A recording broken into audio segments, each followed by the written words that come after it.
continuing my top 10 favorite characters, I give you Doc Holliday from Tombstone. And I know what many of you are thinking, come on, that was a real person, they didn't make this guy up, he's not a work of fiction. And in many respects, yes, this guy did really exist and everything they technically say about him is true. Though Lord knows nobody really knows who confronted Johnny Ringo in that famous battle. But I think most historians and even moviegoers will recognize this is a very romanticized version of the Old West. Okay, not spaghetti western romanticized, but still romanticized. And Doc Holliday might be the most romanticized character of them all. He's a gun-slinging, poker-playing, poetry-quoting, elegant badass who lives every day like it's his last because, honestly, it could be his last. He had tuberculosis, so his thought was, fuck it, I'm gonna die anyway. In fact, his theory was he would always die with his boots on. Why? Because he didn't give a damn what anyone thought, so he was almost certain that he would die in a gun battle. But sure enough, at the very end and after pissing off a great many deal of people, he still died in a hospital bed. In the very end, the joke was on him. But the film certainly played up that he was a very tragic, yet somehow also humorous character. He didn't give a shit about the rules, society, the law, his morals, his ethics, his drinking, his sickness. He only valued one thing, and that was his friendship to Wyatt Earp.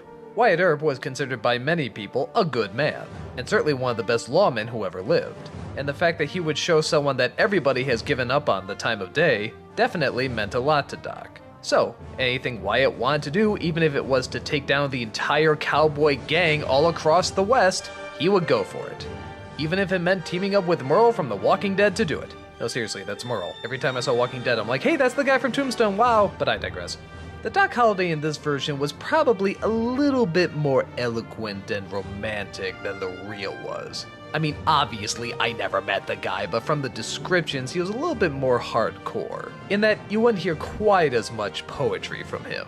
And he wasn't charming 24/7. He could be a very ruthless drunk, just like a lot of drunks can be. But that doesn't mean this character isn't still badass as hell.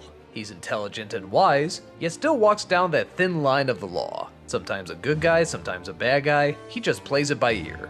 If there was a person he didn't like, he loved pissing him off. He loved playing both the victim and the predator. On top of that, he was a great poker player. That much is true too. That means he had a clear understanding of the human psyche, at least when they were lying to him. It takes a great deal of skill to figure that out, and even more to figure out how to make a profit on it. Yeah, he was a drunk. Yeah, he had tons of weaknesses. Yeah, even he would make fun of himself all the time for it. Remember this scene? That was awesome. But all of that was okay because not only could he put his money where his mouth was, or should I say his gun where his mouth was, but he seemed like one of those people who didn't have many friends, but when he did, he held them very close. In fact, really in the movie, it seems like he only has two people he can count on. One is his girlfriend, which even the movie seems to exploit as supportive but also destructive, which he would inevitably leave in the end, and the other to Wyatt Earp, which he would never leave in the end. It's constantly walking that line between sanity and madness, but having that one trait that he can never turn back on, his dedication to his one true friend. And though much of it is romanticized, he still carries a lot of traits that deserve to be admired, and I admire them a great deal. I mean, obviously I don't agree with everything he does, but a character who in many ways loses so much of himself and yet somehow finds so much of himself just in how dedicated he is to another person, I think that is pretty cool. Like out of all the people in the world, there's just that one he respects so friggin' much. Doc Holliday in Tombstone is proof of that. Half the time you want to smack him, the other half, you want to tip your cowboy hat to him. He's an awesome character and I'm proud to have him in the number 9 spot.